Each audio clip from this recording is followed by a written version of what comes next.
Chapter 24. I followed, not thinking of escape for the moment. My brother needed me. The walls seemed to glide smoothly past and the elevator door to slide towards us, and I barely felt my boots touch the floor as I hurried after him. The elevator carried us to B-deck, and the commander, bearing his still unconscious son, turned fluidly to the right as he exited. I followed not as fluidly, almost hopping to keep up with his huge strides. At last we reached sickbay, and he burst through the door and lay August down on one of the cots with surprising gentleness. Then he turned to me and said, his gravelly voice as collected as ever, "Take care of him." He said it as though committing a charge to me, and I hoped that he would leave the room, but instead he simply positioned himself at the end of the bed and stood there, arms folded over his chest, watching. I cleared my throat, finding myself suddenly nervous. I'd never been nervous when the doctor watched me. But with a struggle, I switched my brain to professional mode and examined the small gash on my brother's forehead. My hands trembled as I reached for the regen kit in the medical cabinet. Be all right, August.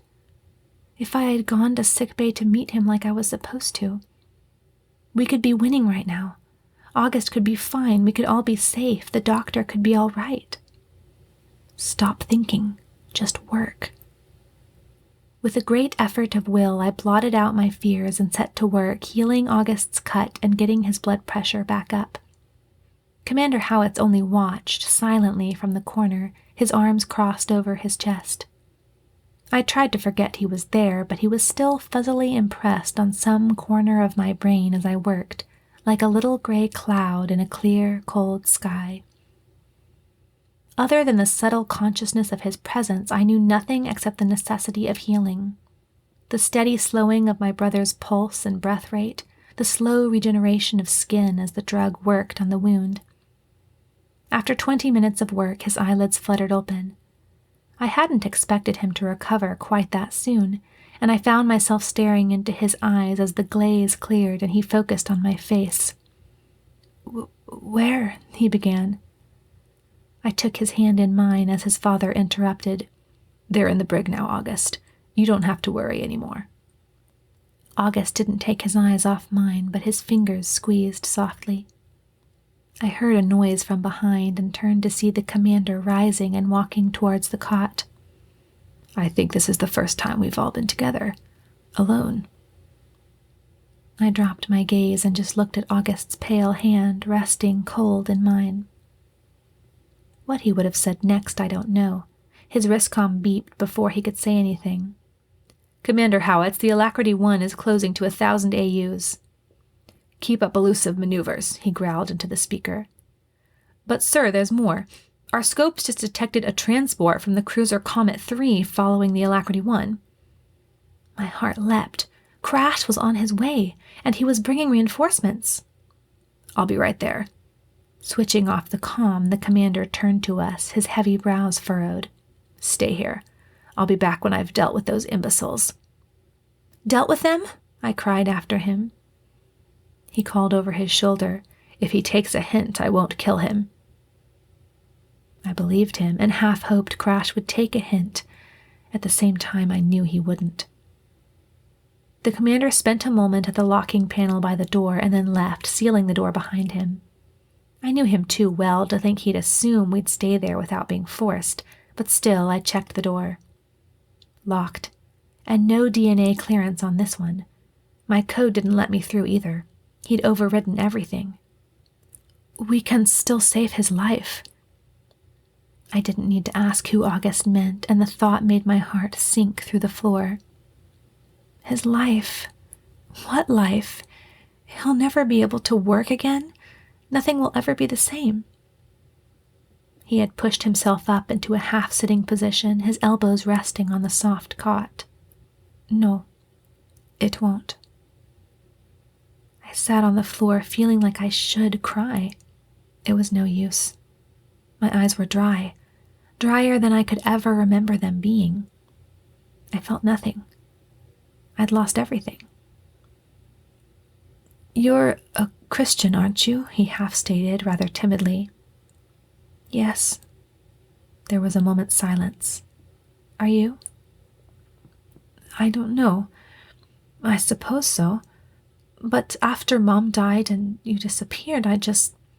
He didn't finish his sentence. Instead, he started another. I saw the Bible in your room when I was there.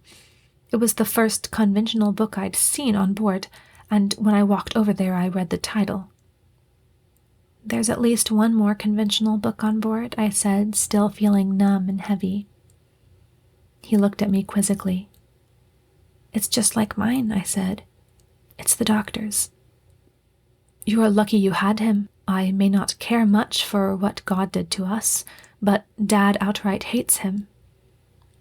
The same way he hates me, I whispered. August said nothing. I dropped my gaze to the cold white metal floor. Why are you asking me all this? I asked. I just wondered if you were going to go on trusting God after all this. I mean, you liked your life before, didn't you? But now that it's all gone? He let his voice trail off. My lips formed a yes, but the sound refused to follow. Of course I still trusted God. Didn't all things work together for good to those who loved him? Couldn't I do all things through him who strengthened me? Didn't those who waited on him mount up on wings as eagles? Wouldn't we have saved the doctor by now if I hadn't been too stubborn to trust him before? My gaze fell on the CMR scanner lying uselessly by the cot where I'd scanned the doctor a couple of nights before. I remembered him tossing it in the air just a few days ago, complaining about the dryers, bantering about the new uniforms. In a few hours I would be gone. The doctor would be dead, and there would be someone else handling the scanner, probably a nurse. I couldn't say yes. But I couldn't say no. That would deny everything I believed in. So I said neither. Instead, I channeled all the energy I had left and stood slowly to my feet. We have to get out of here. We have to save the doctor. How? August asked. I just know I'm not giving up on him now, I said. I looked at the CMR scanner again and pictured it laying in a puddle of water in the sanitation room. The sanitation room! Andi, you're such a fool. Come on, I called and began running towards the sanitation room. Where are you going? He cried, standing up and starting my way, trying to keep up with me in his weakened state. To save the doctor. How? He panted. I didn't know how. I just knew I had to. Commander Howitz wasn't familiar with sickbay. He was too new to have used the sanitation room. Surely he hadn't thought of it. I raced down the curved row of sinks and dryers and sure enough found the door on the other end open. August caught up with me as I paused at the opening and peered into the hall to make sure that no one was there. But what are you going to do? He asked again. We can at least get the doctor out, I said. Where is he? He's on D-deck in Ensign Shellhammer's quarters. Guarded? By 2 men. He thought, still breathing heavily for a moment. Then he looked at me. Didn't you say you got a galley assistant to help you with the generator? Eduardo Sanchez, I nodded.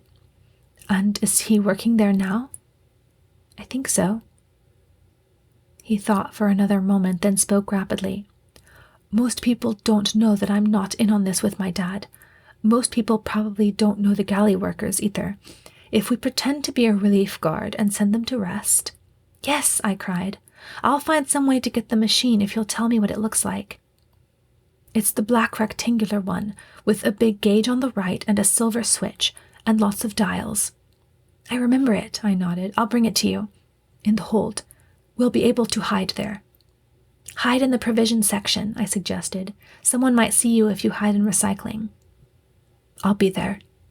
He laid a hand on my shoulder. Are you sure you can do this? I pushed his hand away. I could feel his arm shaking, and it made me nervous. I have to. Be careful. You too. Now go, hurry. He took a deep breath and started down the hall. I started to step out, hesitated, and closed my eyes. I trust you, God.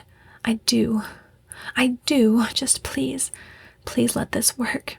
Let us save him, even if Even if... I choked. I couldn't go on. Opening my eyes, I started towards the elevator. "C-deck," I said, not liking the way my voice shook. I had no plan. None at all. I just had to get inside that room again somehow. I thought harder and more desperately than I had ever thought before as I rode the elevator down and trotted down the hall.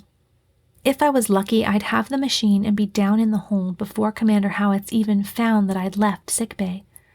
Of course, so far I hadn't been lucky at all. The walk to his door seemed both eternally long and impossibly short. When I finally reached it, I stood trembling, thinking, if I could just figure out the code to his lock. What could it be? It could be anything. I didn't know him well enough to know what he would use for a code. "Genevieve Lavinia Sanderson. You were named after her. Her. Her. The thing more important to him than any other in the world. Her name must be Lavinia."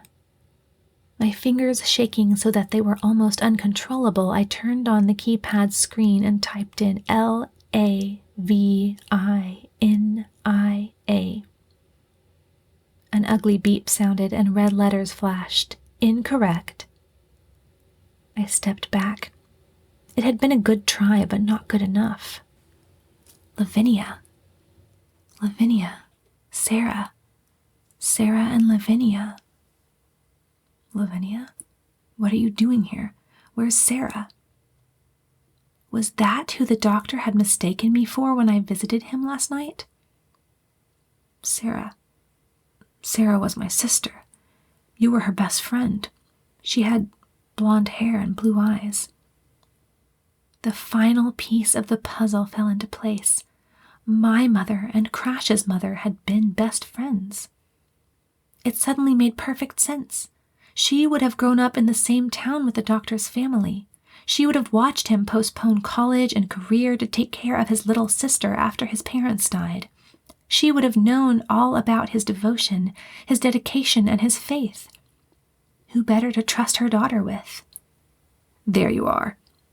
The gravelly voice paralyzed me. Your precious Mr. Crash will reach us in a few minutes. We have to leave now. Gripping my arm, he started pulling me down the hall towards the airlock again.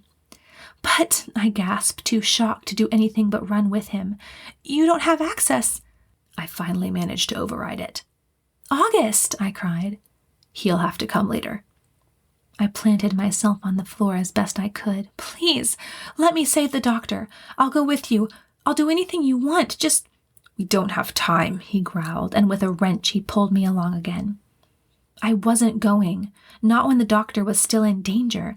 August would be waiting for me in the hold. He wouldn't know that I wasn't coming with the machine. I pulled away recklessly, knowing it would do no good. He kept dragging me along. Just what was I going to do if I got free? He'd only catch me and get me and take me with him again. I couldn't win. I wasn't strong enough.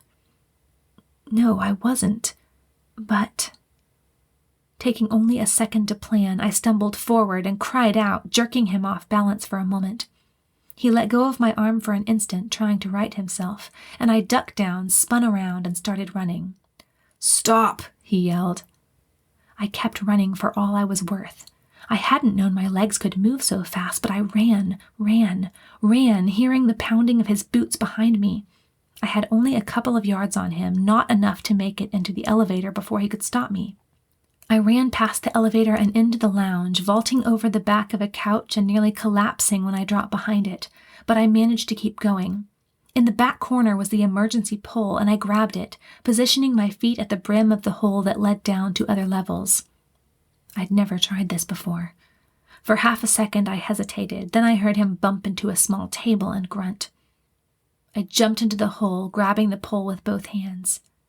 Down I slid, trying to wrap my legs around the pole as well, but not managing it. A rough place caught my right hand, and I yelled at the pain as the skin was scraped off. Still, I flew down, seeing levels pass in blurs of white. It was a good thing I wanted to go all the way to the bottom, because I had no idea how to stop at a different floor.